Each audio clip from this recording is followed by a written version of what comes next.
Oke, assalamualaikum warahmatullahi wabarakatuh. Pada kesempatan kali ini, saya akan kembali menjelaskan open posisi trading candle to candle dengan menggunakan BSK 2 candle yang dipadukan dengan sifat candle, kemudian SNR.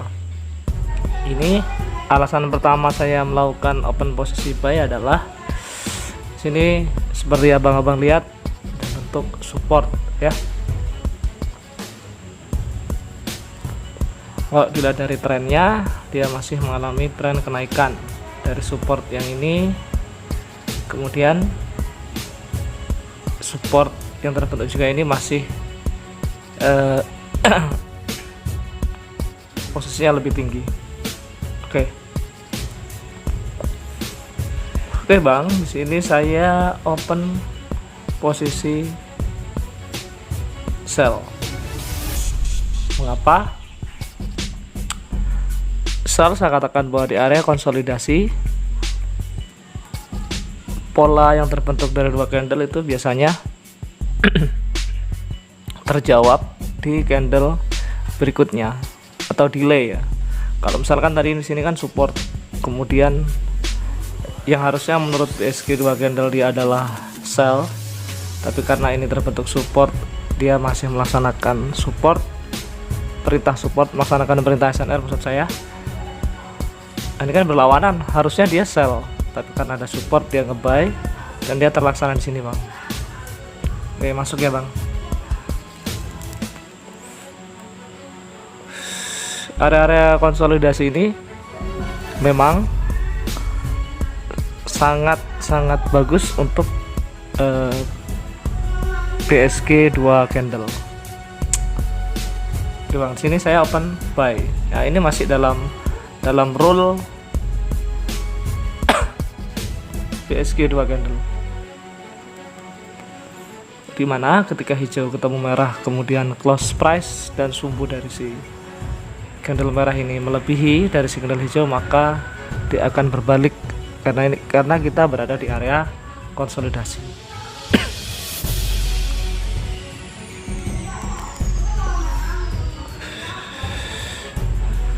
Banyak trader yang kemudian merasa kesulitan di trading di area-area seperti ini. Sumbu atas dari si candle hijau ini bisa diartikan kadang sumbu permintaan, kadang juga sebagai sumbu rejeksi. Jika kita perhatikan sebelumnya adalah resist dan kemudian terbentuk sumbu, artinya sempat naik kemudian jadi rejeksi kalau di sini. Makanya saya open posisi sell. Dukungannya adalah ini merupakan BSK 2 candle yang mana ketika close price candle hijau tidak mampu menembus si candle merah, maka dia hukumnya adalah sell. Kalau close price nya si hijau ini berada pada sumbu atas itu dan tidak melewati, dia masih ngebuy ya. Oke, masuk ya bang.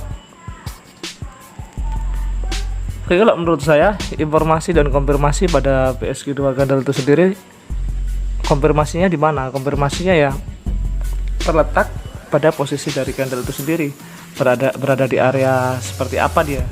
Apakah dia berada di candle sebelumnya itu adalah rejeksi atau permintaan.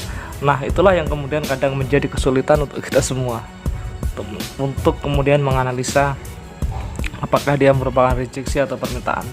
Saya bisa paham itu bang. Saya sendiri tidak dapat dipungkiri bahwa masih salah juga ya bang ya. Tapi secara persentase, kalau kemudian kita terus belajar, saya rasa masih bisa kemudian kita atasi. Oke, ini saya open posisi buy lagi bang, karena saya melihat sesuai ini PSG 2 candle ya bang. Close price si candle merah melewati si candle hijau, hukumnya adalah buy. Jadi saya bongkar sini semua bang. Nah di sini bang, ini kan support sebenarnya, tapi sumbunya ini ke bawah nih bang, sumbunya ke bawah, sumbu si hijau maksud saya, sumbunya hijau ke bawah itu adalah permintaan ke bawah dan tidak ada permintaan ke atas di sumbu atasnya si hijau itu.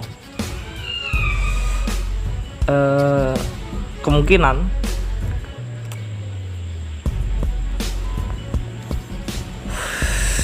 bisa jadi profit, bisa jadi loss. Nah kalau ini loss berarti benar bahwa sumbu ke bawahnya itu adalah permintaan ke bawah, sumbu si hijau ini ya. Oke bang, kita loss. Ini kita ambil open posisi buy bang. Mengapa kita gunakan ini PSG 2 candle ya, si candle merah tidak mampu kemudian melewati si open price dari si candle hijau, sehingga kita ambil open posisi buy.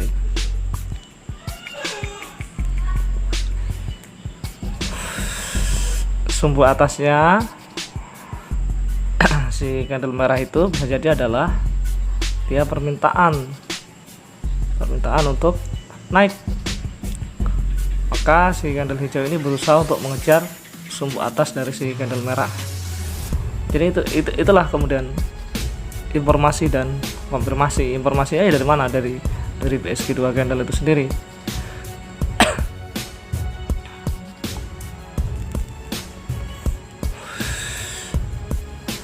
Kalau konfirmasinya itu kalau saya gunakan tuh antara sumbu rejeksi atau sumbu permintaan ya. Oke, ini saya open posisi buy lagi bang. Mengapa? Ya, karena terbentuk support.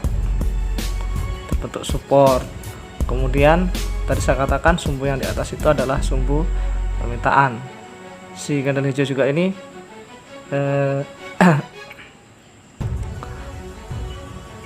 memiliki sumbu panjang atas, berarti permintaannya ke atas.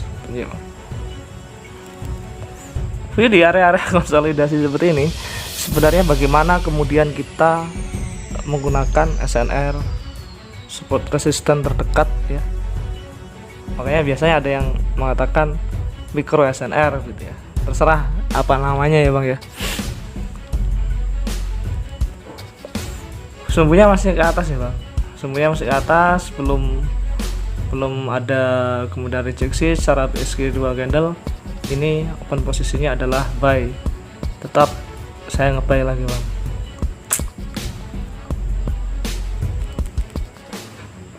Ya, kalau kita bisa membaca history market dari beberapa candle sebelumnya, yang ini hijau ke merah itu ya, merahnya tidak mampu kemudian menembus si open si hijau, kemudian sumbunya panjang atas, udah open buy. Begitu juga close price nya si candle hijau ini kemudian menembus lagi, berarti buy lagi.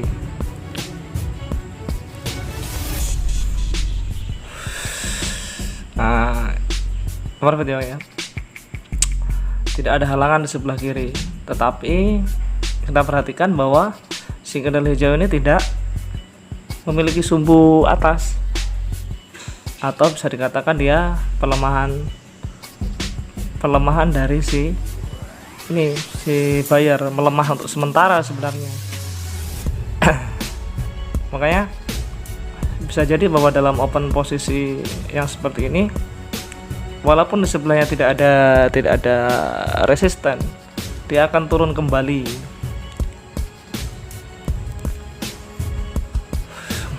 Karena dia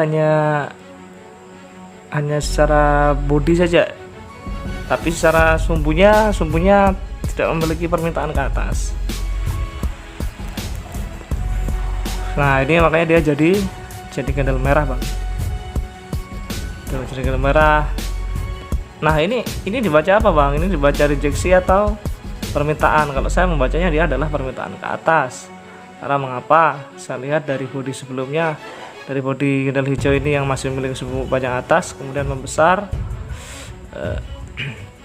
itu dia masih menyimpan kekuatan buyer walaupun sebelumnya dia dia kembali lagi menjadi candle merah. Itu tuh sementara, koreksi sementara ya. Secara BSG2 candle juga Bang, ini kan si candle merah tidak mampu menembus di open price dari si candle hijau, maka dia hukumnya adalah ke atas. Kalaupun tadi kita katakan ini adalah sebagai K1 dari candle sebelumnya, ya bisa juga hijau ketemu hijau, harusnya dia jadi hijau, kemudian kita loss. Tapi kita tahu tadi bahwa lossnya kan cuma 14.000 tadi Bang. Nah, ini kita profit ya Bang tadi Bang. Tunggu, ini apa posisi apa nih Bang?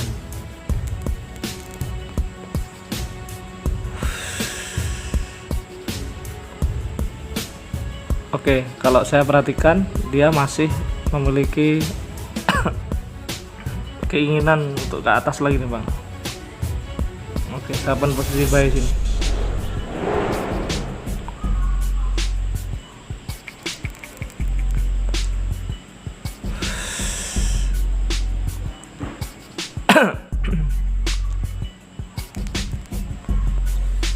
$28.000 aja Bang, karena kita tidak pernah tahu ini marketnya sudah berubah. Tadi dia di area konsolidasi. Kalau di area konsolidasi memang PSG2 candle itu sangat akurat, tapi kalau sudah dia lepas dari area konsolidasi kemudian naik misalnya dari base kemudian menjadi rally, ini kadang-kadang kalau saya jarang sih mau trading di area-area seperti ini Bang. Sedikit lagi saya istirahat karena di area konsolidasi itulah saya biasa untuk mengambil profit. Tapi kalau di area trend seperti ini agak susah nih Bang. Gasapan posisi 28.000. Biasanya kalau di trend ini kan kita open buy terus kalau dia trennya naik. Nah, ternyata malah justru dia jadi candle merah, tapi untungnya cuma 28.000 Bang. Base rally membentuk base lagi, kemudian apakah ini akan menjadi sebuah koreksi? Ya, kita lihat terbentuk apa ini, Marubozu ini Bang ya. Perhatikan resisten. Ini resisten ya Bang ya. Itu terbentuk resisten, kemudian base yang di sebelah kiri itu walaupun dia merupakan support tapi sepertinya support lemah karena terbentuk dari candle yang secara body dia tidak memiliki kekuatan. Kemudian candle yang terbentuk si candle merah ini sudah melebihi dari 50% dari si candle hijau itu. Saya memiliki feeling bahwa ini harusnya sell. Oke, coba saya naikkan dulu posisinya ya. Tadi kita loss 28.000, kita open perdagangan di 266.000. Kalau ini masuk berarti sampai sini tradingnya ya Pak ya. Oke, itu ya Pak ya. Terima kasih. Assalamualaikum warahmatullahi wabarakatuh. Salam profit, selamat belajar Pak.